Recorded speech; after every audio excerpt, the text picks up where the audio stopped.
Hey everyone, it's VM Campos, comic book fan. Welcome to another Top Comic Book Picks Live with VM Campos. Hey, that's me. So this is the series where I talk about the comic books that you need to know about for the upcoming week, with a focus on issue number ones and the like. So it's perfect to get in on the ground floor of a brand new series. That way you're there at issue number one, and you're not lost on the next issues. Plus, issue number ones are often a good investment if you're into the investing side and collecting side of comics. So let's talk about the comic books that you need to know about for the following week. This following Monday, that is, Monday the 3rd, that's our final order cutoff date.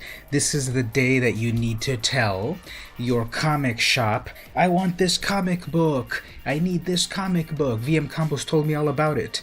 So this is this Monday, the 3rd.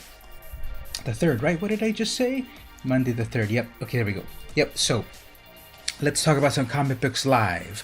Now, if you're watching the video not live, don't forget to check down on the description for chapter stops to jump to the different companies, because we're going to talk about every comic book company. And I would appreciate that. So if you want to jump to what's important to you, just check down there on the description after the fact. Live, well, we're talking about it live.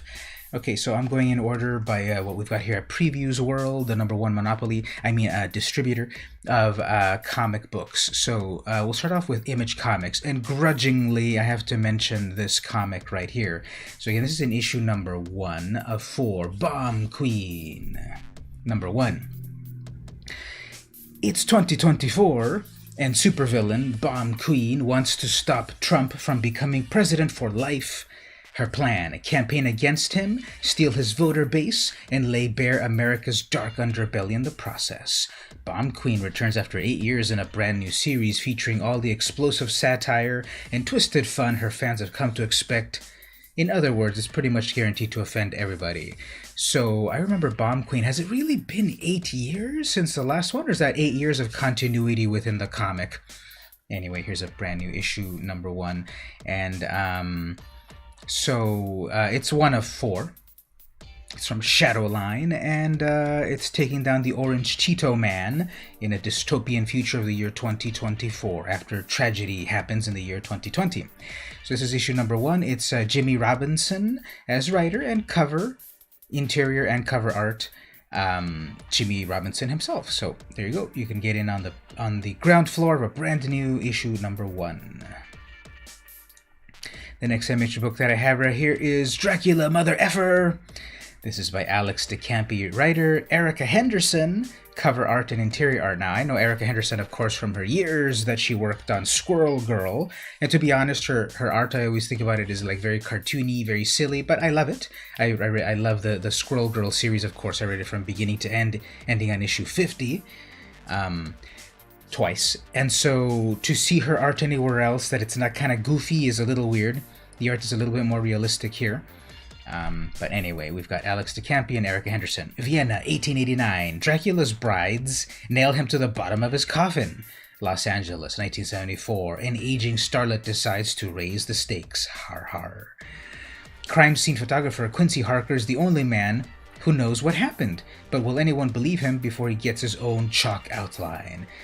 And are Dracula's 3 brides there to help him or use him as bait? A pulpy, pulse-pounding graphic novel of California psych horror from acclaimed creators Alex DeCampi and Erica Henderson. Now it's a complete. Now HC usually means hardcover, right? This is a hardcover book. What is HC? Something collection? I swear I know comics, but when I see this on Previews World, like, what is that? HC hardcover, isn't it? Anyway, so that's why it's $16.99. It's a complete. It's a complete book. You can actually get some previews right over here. Previews from Previews World. Who would have thought? And so as you can see here, the art is cool. I like check out this contrast right here in terms of, here's this particular scene, LA 1974, these beautiful, cool tones. Hey, there's a corgi. And then over here we go into these red tones right away after that. Like that. Again, I'm so used to Henderson's art in Squirrel Girl that you see it. It's often in the lips. You see it, but I'm glad that it is a little bit more realistic sort of style. And yeah, I like the art. I always like Henderson's art. And then we've got, hey, is that Carl Winslow from Family Matters? Or is that the cop from Die Hard? Anyway, yep, so that one is Dracula Mother Effer, published by Image Comics. Moving over to Dark Horse. For the last several weeks, I've been saying I don't really feel much has been published, much has been going on at Dark Horse Comics. I don't know what's going on with them. Are they shutting down all productions? I need to go off and read like what the trades are talking about, the trade journals are talking about with Dark Horse. There's not much to pick, but I picked a good one right here. Noir Collection of Crime Comics, HC Res. Again, what does this stuff mean, Previews World? Written by a whole ton of people. Drawn by a whole ton of people. Murder, passion, and criminal enterprise are presented here at their darkest, directly from the most talented writers and artists in crime comics. In these 13 pitch black noir stories, now remember, kids, it's called film noir, not film noir. There's no U in there. Film noir. It's closer to that, not film noir. Let's not be bourgeois. Presented here in their darkest, directly from the most talented writers and artists in crime noir. In these 13 pitch black noir stories, you'll find deadly conmen and embittered detectives converging on femme fatales and accidental murderers, all presented in sharp black and white but by masters of the craft. Featuring stories by Brian Azzarello, Jeff Lemire. Lemire or Lemire? Jeff Lemire. I always say Jeff Lemire, but I don't know.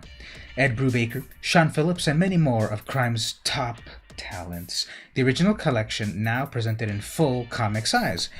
13 crime stories in one collection, written and illustrated by masters. So $19.99 in stores November 22nd. You need to order it this Monday to be guaranteed your own copy. See if we can get a little close-up of the cover for some detail. Yes, stark black and white. Noir comics as they should be. Well, they were still color back in the 50s when EC Comics and the like were publishing them.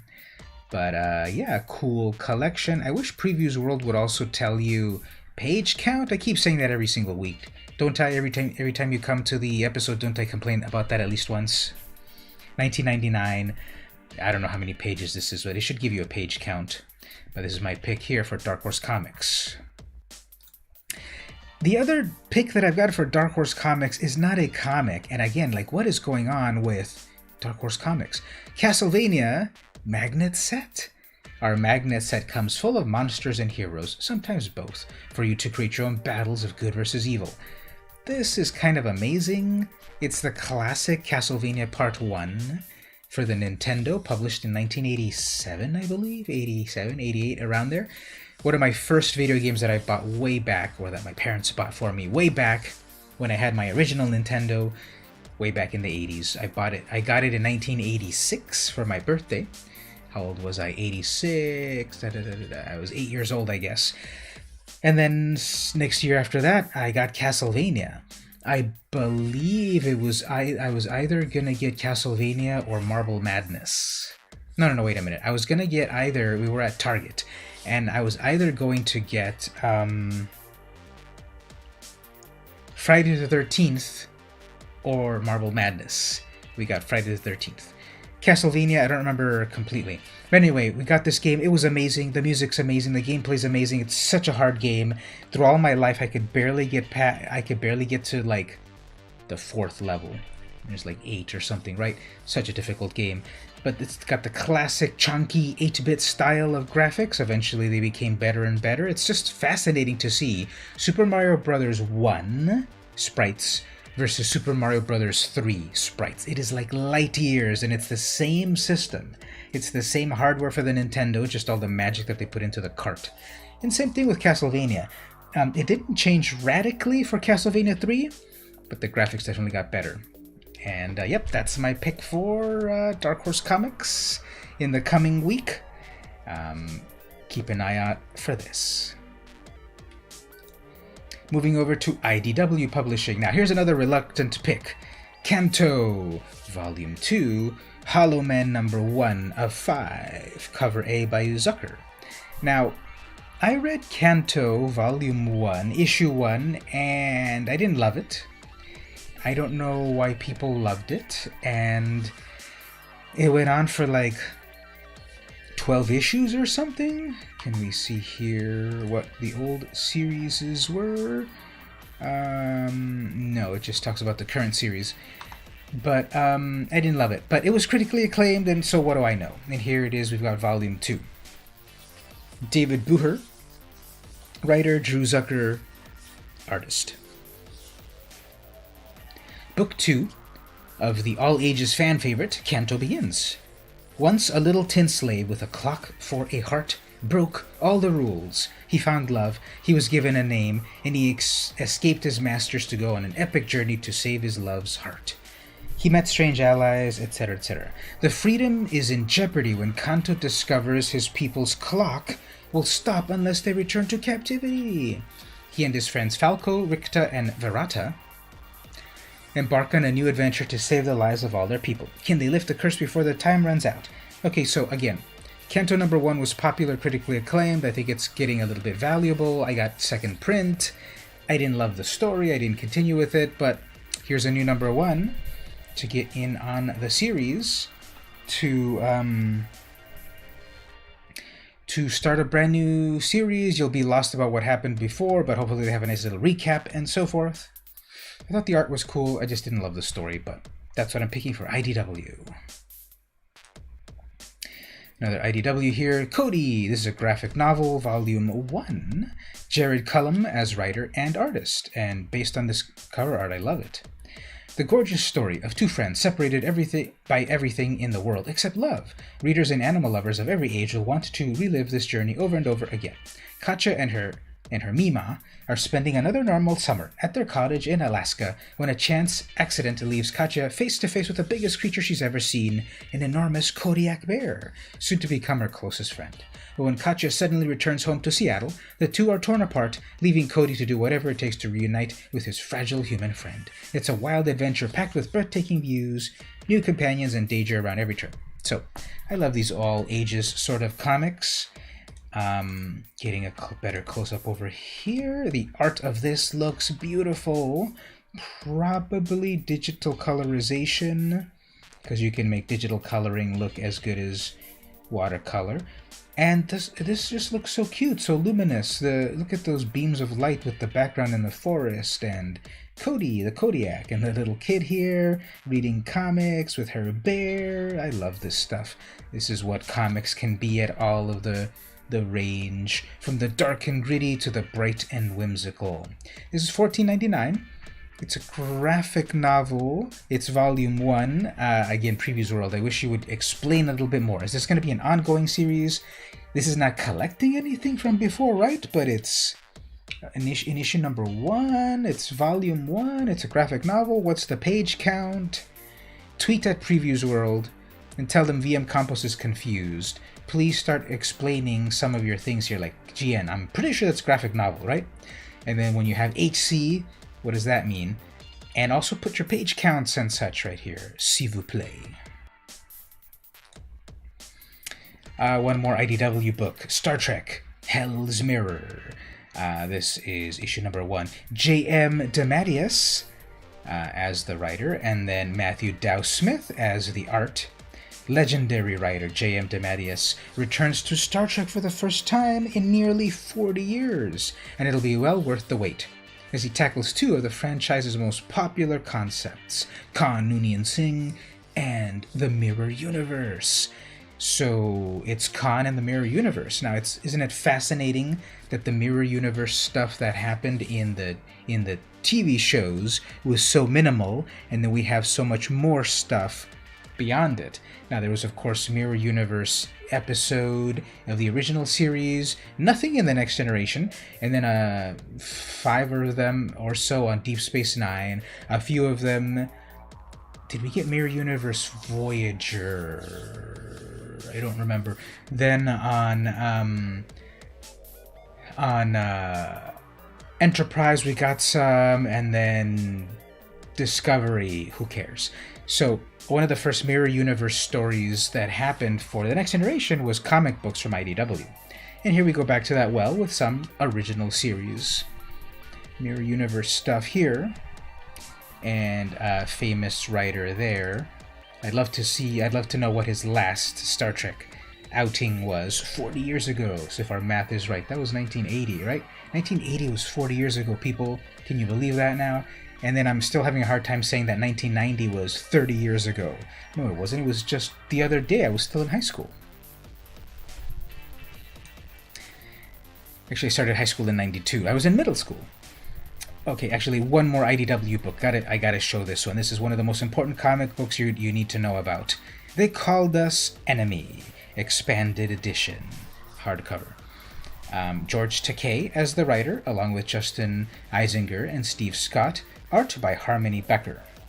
The New York Times best-selling graphic memoir from actor, author, activist George Takei returns in deluxe hardcover edition for the first time with 16 pages of bonus material. Experience the forces that shaped an American icon and America itself in this gripping tale of courage, country, and love. George Takei has captured hearts and minds worldwide with his magnetic performances, sharp wit, and outspoken commitment to equal rights.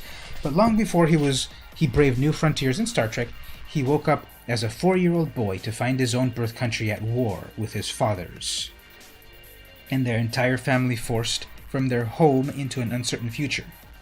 In 1942, at the orders of President Roosevelt, every person of Japanese descent on the West Coast was rounded up and shipped to one of 10 relocation centers, hundreds of thousands of miles from home, where they would be held for years under armed guard. This is a dark shame in American history that happened in the 21st century, where U.S. citizens with no ties to Japan were rounded up in concentration camps on American soil. George Takei was one of the many thousands that experienced that at 4 years old. And his memoir, his graphic novel, is presented here. So if you haven't read this, I implore you to check this out. Again, the medium of comics. He could have created this as a text, as a prose book, but here it is as a comic book. Because, as many of us comic book lovers know, this is more than just silly superheroes. Not to diminish superheroes, but I just want to say that comic books can be everything. A historical account of someone's life, experiences presented in comic book format, because that medium, that uniquely American art form, is on par with the works, with many artworks of the world. And here then, again, it behooves you to check out this story. 16 more pages, cover price $29.99 in shops. August 26th, final order cutoff date this Monday. So tell your comic shop VM Campo sent you and get your own copy of the book.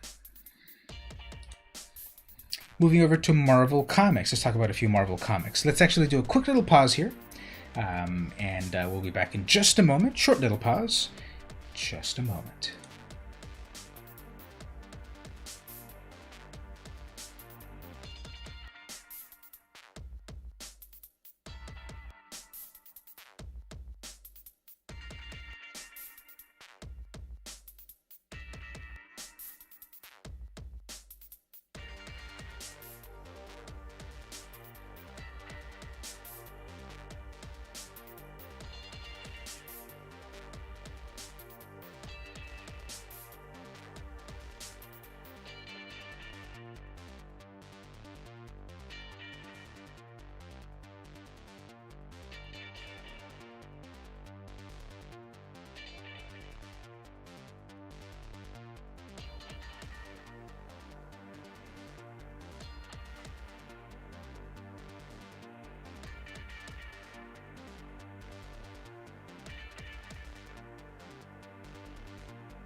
Alright everyone, we are back. Let's talk about some Marvel Comics. If you're just joining the show, welcome. This is the series where I talk about the comic books you need to know about for the following week. Final order cutoff date. These are the comic books you need to order at your local comic shop to be guaranteed your own copy. If you don't order them by this final order cutoff date, which is this Monday the 3rd, you won't be guaranteed your own copy, and you will be sad, and I will be sad, and your comic shop will be sad as well. So head on over to comicshoplocator.com to find a local comic shop for you. Anyway, let's get back to what we're looking at. We're looking at Marvel Comics at the moment. Daredevil Annual #1. Now, here's the funny thing about annuals. I know that they were always, they've always been a part of comics, but I never really thought about when do they get published. Do they get published at any specific time? I bought plenty of annuals throughout my life, but I never really thought about when they get published. So this is Daredevil Annual, and annuals are cool because they often have a bunch of little stories. They often have a bunch of little stories that, with a bunch of artists and writers and such. So it's a cool jumping on point. It's like, here's a comic that's got a little bit of everything. Enjoy. Written by Chip Zdarsky. Zdarsky, I believe, is his correct pronunciation. Apologies. Chris Minahan, Manuel Garcia, and this is covered by Declan Shalvey. $4.99, and then also annuals are usually $1 more. So there isn't really explained anything in the synopsis here. It just says, one more day. So what? Is he making a deal with Mephisto also to lose his bride? Still bitter about that 20 years later, it seems. But yeah, here's Daredevil jumping out in the darkness, and pretty cool as always. Did he go back to the red outfit? Because I remember he had that cool black one when his latest series started. Now this doesn't have legacy numbers, does it? It should, because obviously there have been annuals before. But yep, so we got Daredevil as one of our picks. Next up, Fantastic Four Antithesis, #1 of 4, the Arthur Adams variant. Mark Waid as the writer, Neil Adams as interior and cover art. So this is one of the variants. This is variant number 4. So if you want Arthur Adams cover, you've got to get the 4th one. And again, these covers are your comic shop's got to order them or guess which ones people will want. So this is why you got to tell your local comic shop. VM Campos says, get this one. The first full-length Fantastic Four story ever illustrated by classic creator Neil Adams. An unstoppable meteor of unknown origin has just erupted from hyperspace, and unless the Fantastic Four can find a way to stop it from hitting Manhattan, millions will die. Rated teen. So Arthur Adams, people love his work. This is his first full-length Fantastic Four book.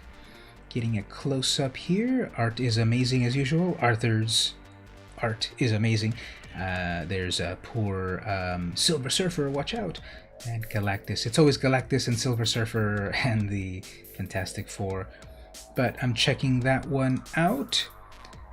That is from Marvel Comics, issue 1 of 4. So a nice short thing that will eventually be compiled, but you can get in on the ground floor right now and get the issue #1.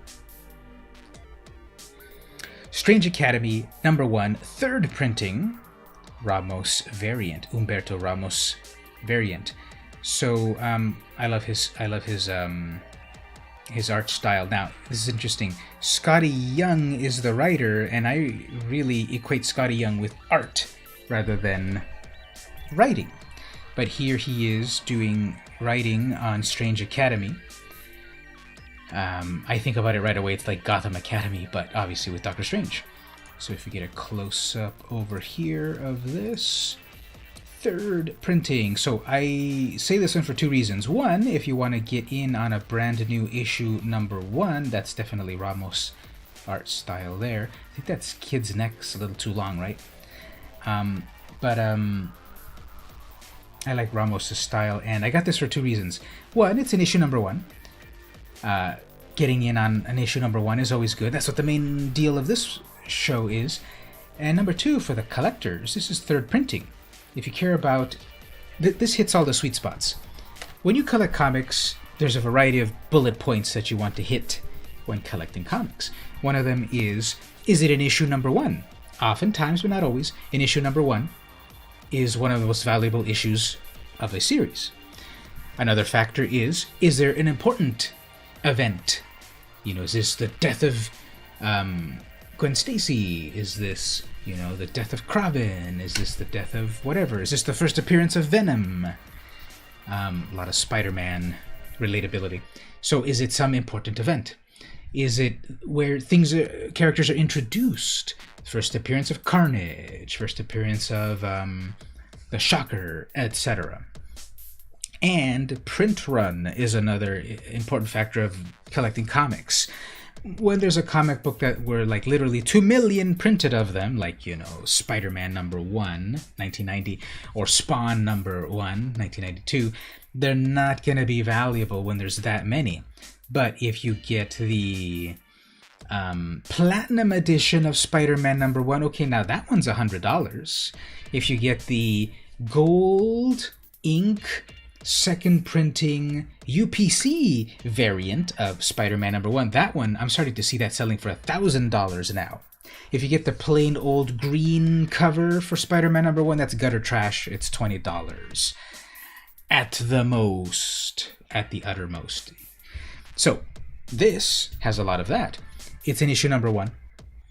It's an event that, you know, it's got eventful stuff. It's also got introduction of new characters. Who knows if these characters will one day in the future be something, just like Gwen, you know, Spider-Gwen and such. And it's a lower print run than issue number 1. It's a third printing. By the time you do a third printing, it's always diminishing there. So, that's a crash course in collecting comics. And that's one of my picks right here for Marvel. Strange Academy number 1, third printing. Speaking of which, Thor number 2, fourth printing, Nick Klein variant. Okay, so let's get a close-up of the... Oh, I just noticed something actually here. This is fourth printing. Just noticed this right here. Down on the UPC, I forgot... Yeah, I just noticed it here as well. Okay, so here it says fourth printing. But notice here the UPC barcode. If you never looked at what a barcode is, I've got a video that explains it. And the short answer is basically, hey, he's missing his arm. The short answer here is, okay, the first 3 digits are the issue number, 002. So it's issue number 2. Yes. So, right, 002. The next one is what variant cover. This is 1, so it's variant cover number 1, the regular cover, cover A. And then the third digit right here means printing. That seems to say number 3, even though this is fourth printing. So that's interesting. Is that going to be a misprint that happens there in the real book? Anyway, Thor number 2, Legacy number 728. Donny Cates, Nick Klein, and Matt Wilson are working on this book right here. And exclusive Strange Academy preview inside as well. So that's what you call synergy. You've got an issue of Thor, but then you've also got that other Strange Academy preview book right there. So do you like Thor? Do you read Thor? Thor versus Galactus, you know, you never see that very much, and he's kind of beat up there with his little helmet thing cracked up, and his arm seems to be missing. So that's kind of an epic cover. You never see Thor beaten up like that. I mean, you never see Galactus beaten up like that. And is Thor to blame? Now, fun fact, growing up, I always called Galactus, I always mispronounced his name, and I called him Galacticus. I don't know why I put that extra G in there, but that's what I called him for a long time, Galacticus. So that means that's going to be my legally distinct version when I draw my own version. I'm not drawing Galactus. Marvel, don't sue me. I am drawing Galacticus. Are there any comic books or movies or whatever that you also mispronounced your whole life until someone corrected you very cruelly? Tell me all about it. So, next up. Let's move over to Dynamite. We've got... Dynamite has been killing it with so many crossovers and mashups. There's been so many crossovers and mashups recently. Here we have Mars Attacks and Red Sonja. Number 1, cover A, the Lucio Perillo cover. Let's get a close-up of that. So Lucio Perillo is amazing artist nowadays. I wonder if he's done any Marvel stuff. He's always doing stuff for Dynamite, and he's got very realistic characters. Here's Red Sonja, looking tough as always, and one of the Martians. So if you didn't know, the original Mars Attacks were a series of trading cards from the 60s that were extremely violent. Really, if you go look up the original Mars Attacks cards, you see people's eyes getting gouged out and people's flesh melted off. It is extremely violent. And there were like 3 editions of it. The first edition had like 50 cards, and then later they made one with 75 cards, and then I think they made it up to like 100 cards. And then of course there was the Tim Burton movie that totally sanitized it and made it cute, although things were turning into skeletons, but with not so much blood. And then IDW published a lot of Mars Attacks books in the last few years, bringing the characters back. And here we have Red Sonja plus the Mars Attacks characters. She is the red-haired she-devil with the sword. They are the green-skinned invaders from the red planet. Yes, those dastardly Mars Attacks Martians are attacking again. And these are the Martians of old, the Martians of the Hyborian Age. Red Sonja exists in the Hyborian Age, you know, the age of Conan and such. And so, it's up to Red Sonja to stop the attack. But how will steel and strength and savagery stand against laser guns, sci-fi technology, and weird Martian science? Only one way to find out. Buy this freaking book. Multi-Eisner Award-winning writer John Layman returns to both Red Sonja and Mars Attacks, along with the phenomenal Fran Strucken, for a crossover sure to shake both universes. So written by Layman, interior art by Strucken, and cover art by Perillo. So I'd like to see what...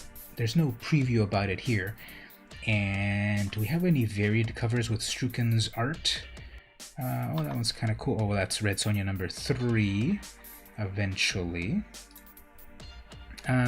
Classic Star Wars cover right there. This is a Arthur Soydem cover. Nice. That's for issue number 3, but that comes out in October. And then we've got issue number 2, Perillo cover, being his usual Perillo self. And here we have like a cool juxtaposition of those cute Martians and other cute things. So, yeah, that's coming out later in September. But the one that's coming out much sooner is the August 26th, issue number 1, coming up from Dynamite. One more Dynamite book. There weren't really any other number 1 issues coming out soon from Dynamite, so I went with Betty Page number 2, the cosplay cover. So I had to do a double and triple take for various reasons, but one of them was that this cosplayer looks so much like Betty Page. The face, obviously, it's a different cosplayer, but the face gave it away. And then like this, not muscle car, but this like, you know, lowrider car or whatever this is, also kind of gave it away. So Betty Page series, Carla Pacheco as the writer, Vincenzo Federici as the artist and cosplay cover. Batten down the hatches on the Caribbean island of St. Gorda, where a centrally tropic fantasy film's being shot. Euphemism.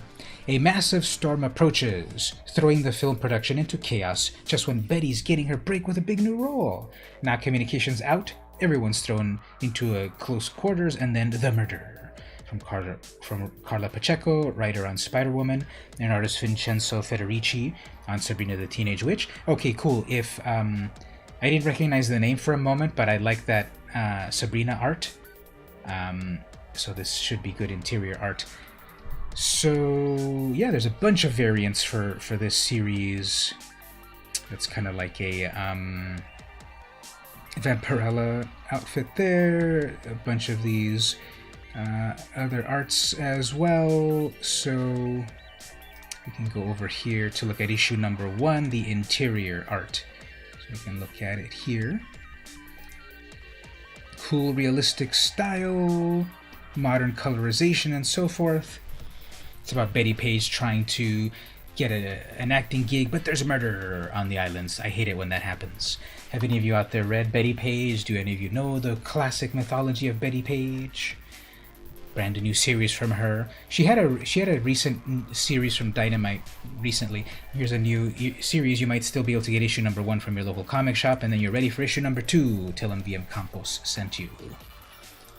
Moving over to Boom Studios, I'm going to go with Adventure Time and Fiona and Cake, the trade paperback. So this collects various books. Lots of different writers, lots of different, well, not too many, but different artists, Becky Drystad and Britt Wilson. Join Fiona and Cake on their greatest adventure throughout the land of Ooh. From their interactions with Prince Gumball and his candy court to their battles with the Ice Queen. This volume collects all the Fiona and Cake stories that make the Eisner Award-winning series perfect for fans of all ages. If you don't know, the Eisner Awards are like the top level of comic awards. If you get an Eisner, you're like the best comic out there. And there's a variety of categories in the Eisners. They just had it this year at Comic-Con at home. I watched it. To be honest, the ceremony was a little too boring, but Phil Lamar talking about comic books is always cool. He didn't do enough voices and wasn't enough comedic, but we got to see all of the comics that won. And this one, Fiona and Cake, Adventure Time, has been an Eisner Award winner. Join an all-star cast of creators in this timeless collection that no Adventure Time fan can miss. So if you miss Adventure Time, this collects all of the Fiona and Cake stories into one convenient volume. It doesn't say how many pages. Once again, I wish previews would tell you what you're getting for that price. $9.99 is not that expensive, right? Usually these are like $11.99 to $15.99 or so. $9.99 for a bunch of stories from the world of Adventure Time. Did you ever watch Adventure Time?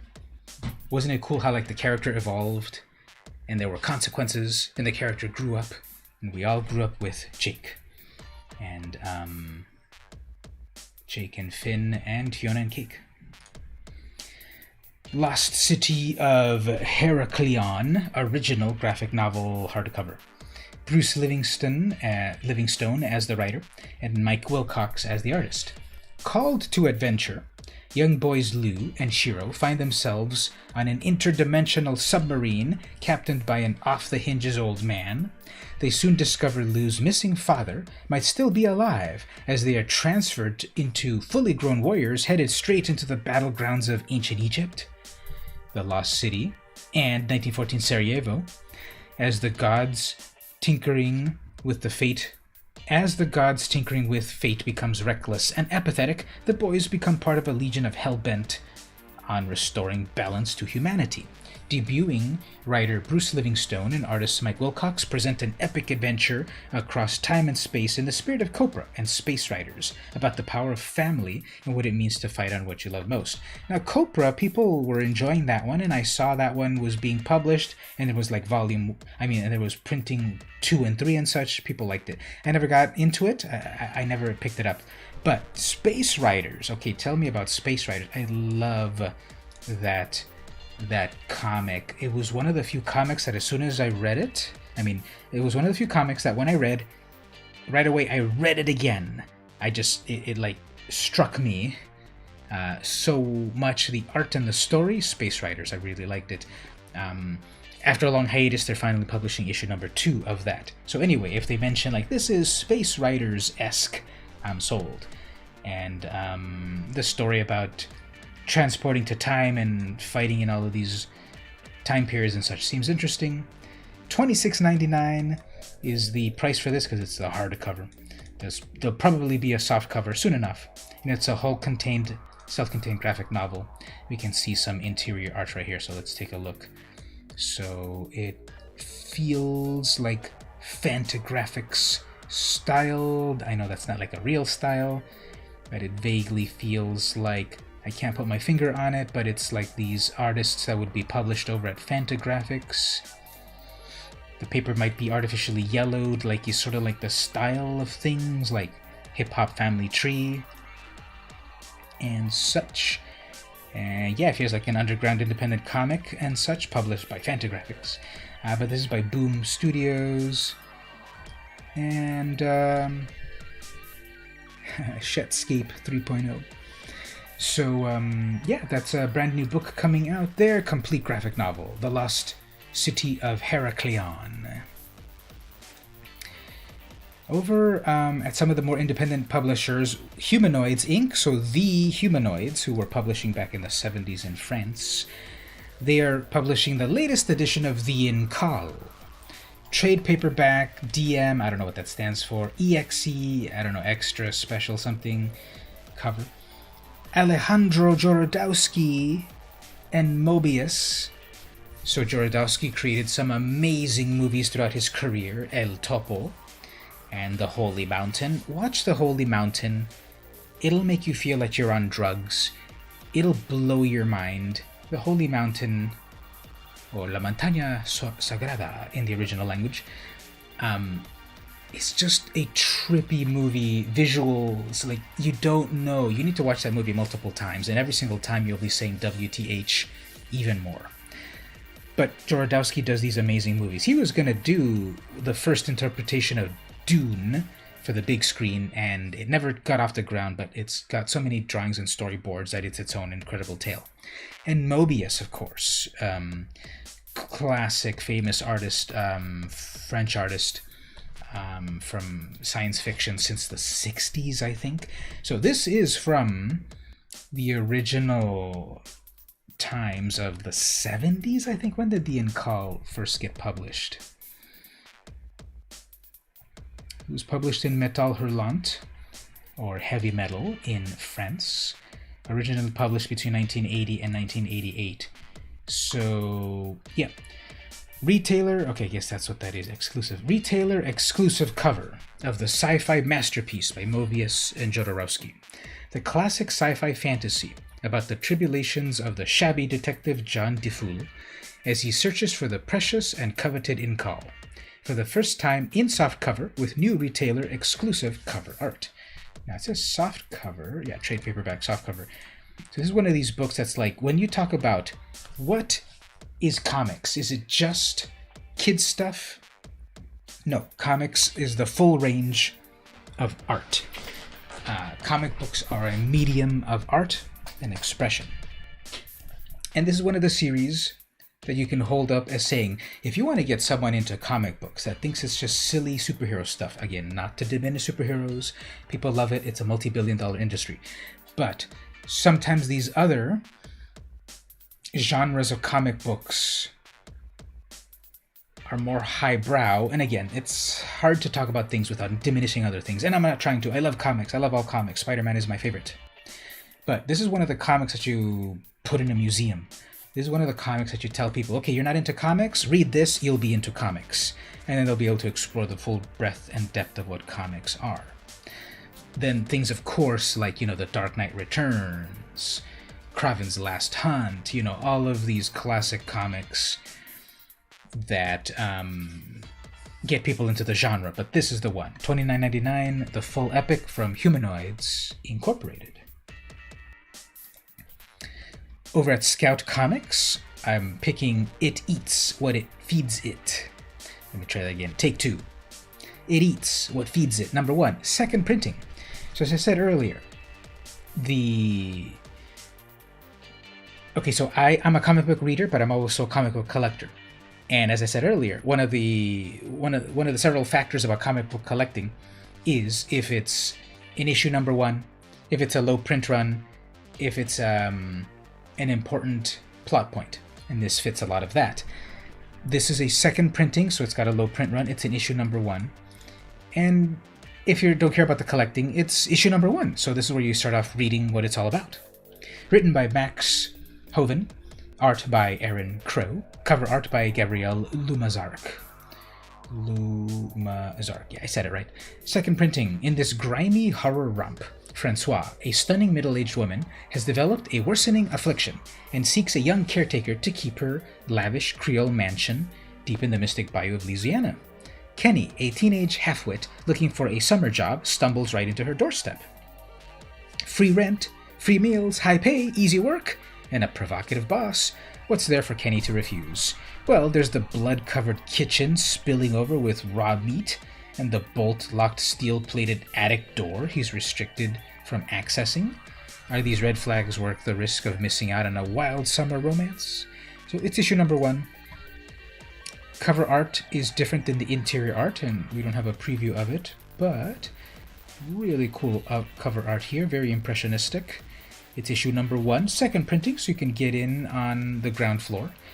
And there's other issues so far. Yeah, here's these other. I've reviewed these before. So here was the first printing, number 1, back from July. There's that cover.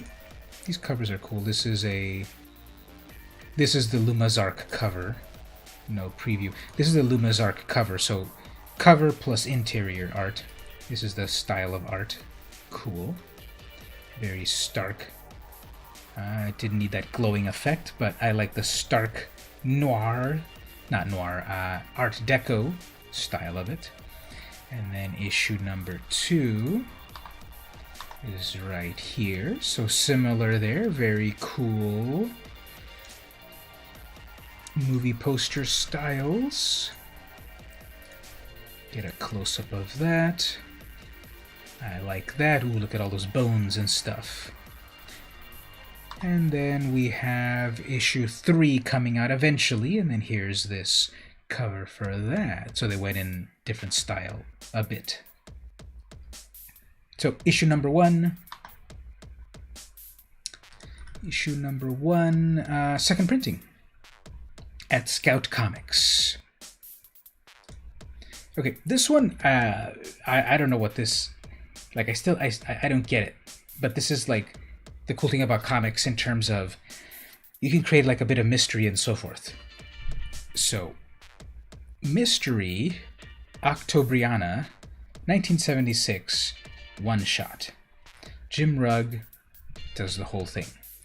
This cover looks epic. It's in the classic style of propaganda posters in this faux Cyrillic font. This might actually be Russian here. I can't quite read that. And then the story. In 1971, the West learned about Octobriana, the outlaw Russian superhero comic. To show solidarity, underground American cartoonists made their own Octobriana comic book. Robot Stalin's got a new doomsday bomb. Can the Devil Woman stop him before he destroys us all?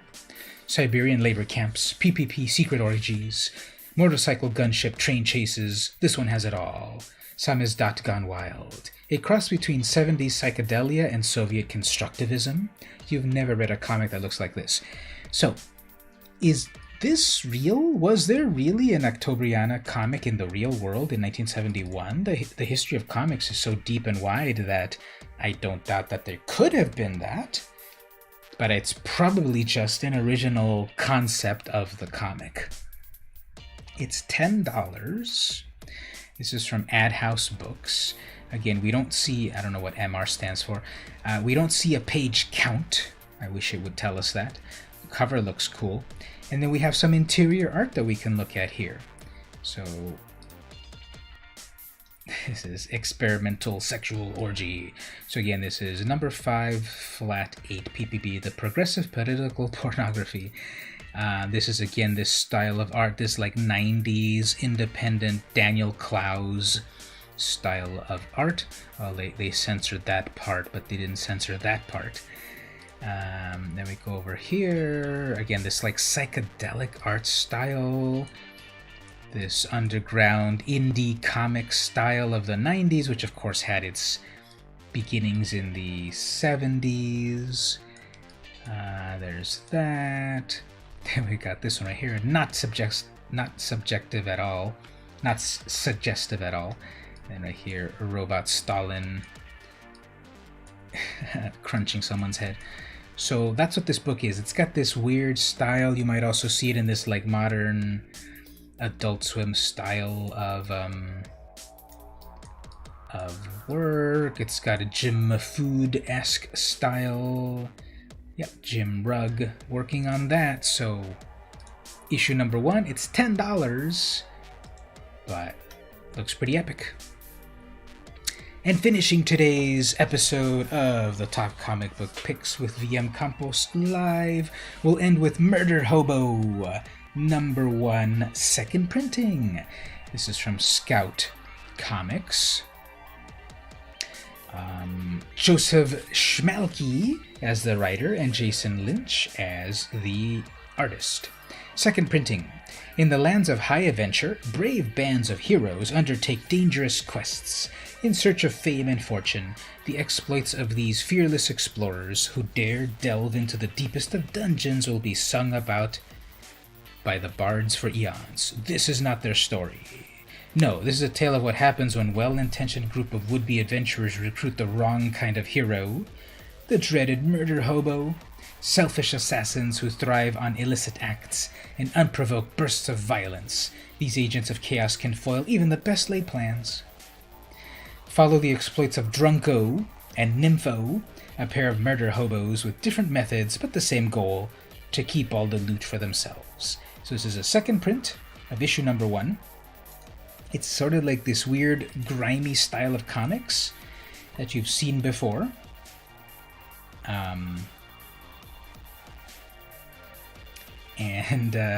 It's like this cute style, but totally violent. Sort of like I Hate Fairyland. Pretty violent with lots of swears. You know, all of this style of like cute art but violent material. And this is a second printing of issue number 1. There's already been these other ones out. This was regular issue number 1, published back in July. And it's the same. This one says 18 plus, mature. So yeah, this cute style of art, but it's pretty violent and rated 18 mature. So yep, that's my last pick for this week. What about yourself? What should we know about? What are you picking up in the comic shops this next week or in the coming weeks, or what are you looking forward to? What sort of books? There's just such a variety of comic books nowadays for everyone to enjoy from all levels, from the superhero stuff to the kids stuff to the licensed stuff to the serious stuff to the surreal stuff. Comic books is an amazing medium.